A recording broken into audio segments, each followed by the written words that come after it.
লোকসভা ভোটের আগে বিতর্কিত মন্তব্য করলেন অর্জুন সিংও। তিনি বললেন, যারা গলা কেটে নেয়, যারা এলাকায় কাজ করার জন্য টাকা চাইছে, তাদের বুথে বসাবেন না। এমন লোককে তৃণমূলের এজেন্ট হিসেবে ভোটাররা দেখলে ভোটের আগেই আপনি হেরে যাবেন। কারো আম কেটে নিচ্ছে, কারো কেলা কেটে নিচ্ছে, কারো ঘরে ক্যামেরা লাগাচ্ছে, কারো কেউ পয়সা কেউ নিয়ে নিচ্ছে কারো থেকে। আবার সেই লোককে বুঝে বসাবেন না। একজন বয়স্ক মানুষ গেলেন, সে ওকে দেখলে কি আপনাকে ভোট দেবো? বলবো আরে বাপরে, এই লোকটা বসে আছে, এই লোক তৃণমূলের এজেন্ট আছে, একে তো ভোট দেওয়া যাবে। যারা বদমাশি করছে, যারা এলাকার লোকের তার উপরে খেপে আছে, এলাকার লোককে ওই যে কোনো কাজ করাবার জন্য বলে টাকা দাও 2000 আগে না দিলে ঘরের ফার্মটা ভরবো না, এই লোকগুলোকে বুঝে বসাবেন না, নালে আপনি জেতার আগে থেকে হেরে যাবেন। শত্রুবাদী তৃণমূলের বিবেক এই মুহূর্তে অর্জুন। গত কয়েকবার আমরা দেখলাম যতগুলো ঘটনা ঘটলো, একের পর এক বোমা বিস্ফোরণের ঘটনা যখন উত্তর চব্বিশ পরগনায় ঘটছিল, তখন কোথায় আগ্নেয়াস্ত্র মজুত আছে, কোথায় বোমা বিস্ফোরণ বাড়ানো হয়, অর্জুন সিং জানিয়ে দিচ্ছিলেন, সকলকে সতর্ক করছিলেন। এবার কিন্তু কিভাবে তৃণমূলকে ভোটটা করতে হবে, কিভাবে সতর্ক থাকতে হবে, অর্জুন সিং কিন্তু বলে দিচ্ছেন। বিজেপির কি একটু হলেও সমস্যা বাড়বে? না না, বিজেপির এখানে কোনো সমস্যা নেই। দেখো, আমি একটু লাভলি আর এই যে কজন অ্যাকচুয়াল ফ্যাক্টসগুলো বের করে দিচ্ছে তাদের বিষয়ে একটু বলি। অর্জুন সিং যেটা বলেছে তারই এক্সটেনশন।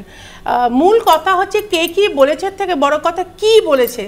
এইখানে পরিষ্কার বোঝা যাচ্ছে, যেটা আমরা এতদিন ধরে বলছি, যে তৃণমূলের কোনো নীতি নেই। তারা যে বিশাল দেশপ্রেমের জন্য বা মানুষের সেবা করতে আসে তা একেবারেই নয়। তারা আসেই পরিষ্কার বোঝা যাচ্ছে, বহুবার এটা প্রমাণিত, যে তারা আসে এখানে টাকা লুট করতে, মানুষের টাকা লুট করতে। অর্জুন সিং সেটাকে আরেকটু বাড়িয়ে বলে গলাটা কেটে নিতে, সে তার ভাষায় বলেছে।